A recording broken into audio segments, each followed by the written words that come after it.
Hello children, I hope you all had a lovely Easter break. It's the next one of my arithmetic videos. As usual, just feel free to pause it whenever you want, and if the lesson goes on too long for you, then you can just do a bit the next day, whatever you can manage really. And today we're looking at division. The first thing I'm going to do is just remind you, I taught you this quite a long time ago, how to tell just by really looking at a number if it's divisible by 3 or divisible by 4. By not carrying out the actual division, you can tell by sort of looking and doing something clever with the numbers. And then we're going to be doing the bus stop method. So let's look at this number first of all. 4,218. Have a think if you can remember how you could tell if 3 is a factor of it. That means if 3 goes into it. What you do is treat each number like a separate digit, like this. 4 plus 2 plus 1 plus 8. Now to do that, obviously, addition is commutative, which means it can be done in any order. So I would just add this in my head by finding the number bonds to 10. By doing 8 plus 2 is 10, and then 1 plus 4 is 5. So 4 plus 2 plus 1 plus 8 equals 15. Now, how do we know if that is divisible by 3? You then carry on adding up the digits until you get to a single digit. So 1 plus 5 equals 6. 6 is in the 3 times table, so it is divisible by 3. If the answer at the end, when you've added up all the digits, is 3, 6 or 9, you know it's divisible by 3. It's really clever. Let's do that with a different one. Let's do that with 1,324. So all you do is add up the digits, 1 plus 3 plus 2 plus 4. However you want to do it, 1 plus 3 is 4, plus 2 is 6, plus 4 is 10. Equals 10, and then add them up, 1 plus 0, 1. No, it has to equal 3 or 6 or 9. That's a really clever way of doing that. You might want to just have a go at writing that down now before you move on to the next bit. Just to remind yourself to see if something's divisible by 3. It's a little trick. You can just add up the digits till they get to single digits, and then you do 3 and 6 and 9. It's even more simple than that to work out if it's divisible by 4. It can be absolutely any number. It can be really, really long number, short one, it doesn't matter.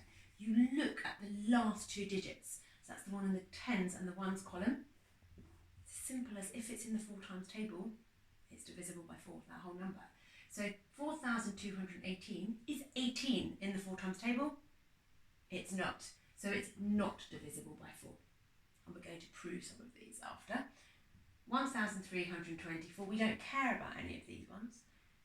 Is it divisible by 4? Yes. It's as simple as that. I hope you like that trick. I'm going to now show you what you're going to do before we move on to the bus stop method.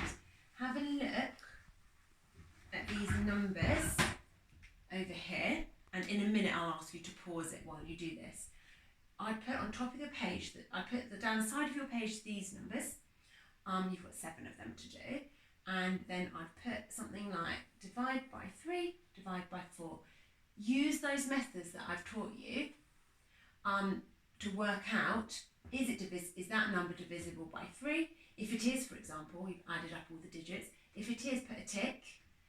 If it's divisible by 4, if it's not, put a cross. That's an example.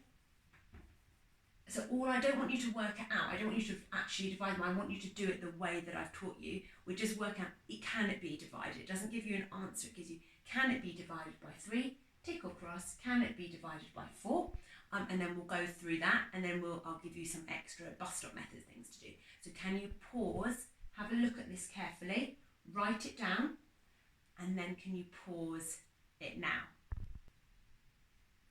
Okay children, hopefully you've done that now. Here are the answers, so have a look at that now. Some of them can be divisible by both. 3 and 4 are both factors, for example, of 516.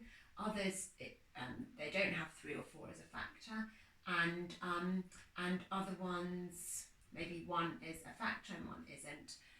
To extend your work on this, try it with absolutely any number, make it in the millions, for example, and test yourself or your friends on it. Okay, have a look at the board, make sure that you have paused it and that you can you can mark your own work.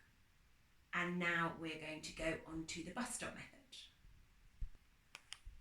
Okay, so we've looked at if we know a number is divisible by 3 or 4, but now we're going to actually work these out. We're going to be concentrating on dividing by 3 and 4 today, but the rule that I'm going to teach you just applies for these other for most other numbers.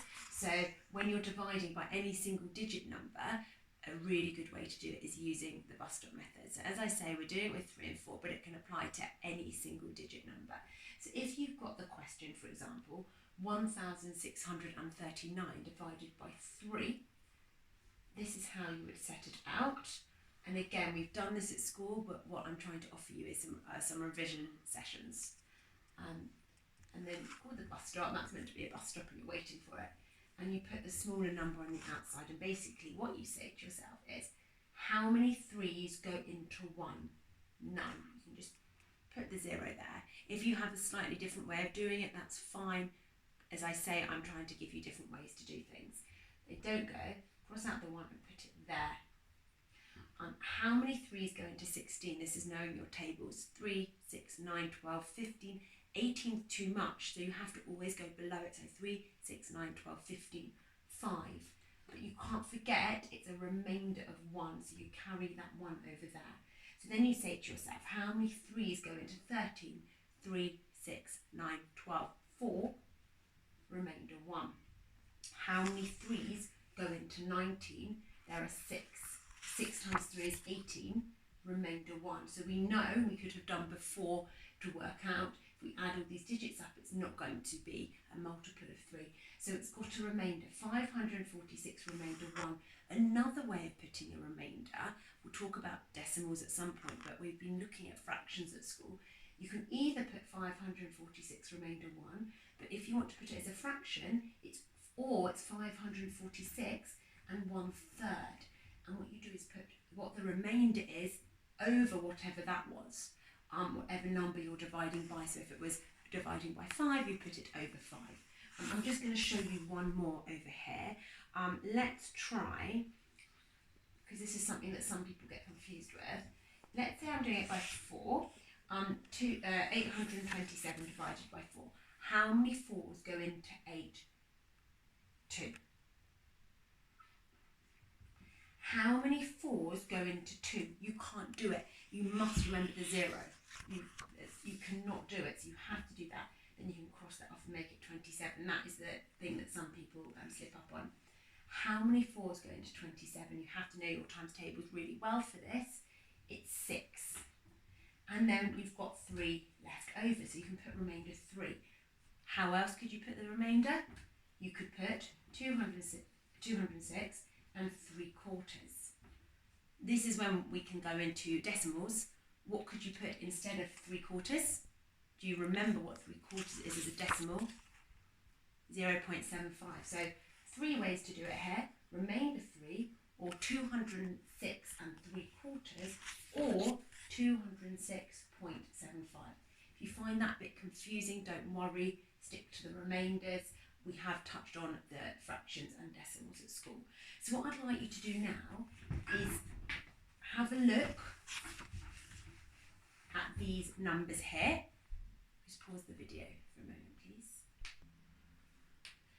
Okay, so children, these are the same numbers as before when we were predicting basically if it could be divided by 3 or 4. Now I want you to have a go at working these out. Some of them divided by 3, some of them by 4. If you want to extend yourself, feel free to use these numbers and divide them by 5, by 6, by 7, by 8. And we're just concentrating on these for now. But have a look at these, and in a minute when you're ready, pause the video and then I will write the answers down for you to self-mark. Okay children, hopefully you've completed those now, or done as many as you can. Here are the answers up here. Number 1, I've given you both when it's a remainder as a fraction or as a normal remainder. 402 remainder 3, or you'd put 402 and a third. Sorry. This one over here, 204. Number 3, 306. Number 4, 172. Number 5, 3063. Number 6, 1206. Number 7, you can either put remainder 3 or 1214 and 3/4, or if you want to put that as a decimal, 1214.75. Sorry, just going back to number 1, because I was looking at that and I'm sorry, I made a mistake. You probably spotted it. I meant remainder 1, and then you put the 1 over the 3 is what I meant, and I'm sorry about that. Put the 1 over 3 to be 1/3 because you're dividing it by 3. So I hope that this has been helpful in reminding you, first of all, how to see by adding the digits together if it's divisible by 3 without a remainder, by looking at the last 2 digits, like if you put 816, you've got 16 there. We know then that 4 will go into it without leaving a remainder. And I hope that it was a helpful reminder of the bus stop method. And the lesson next time is going to be on adding and subtracting fractions. Thank you. Have a good week. Bye.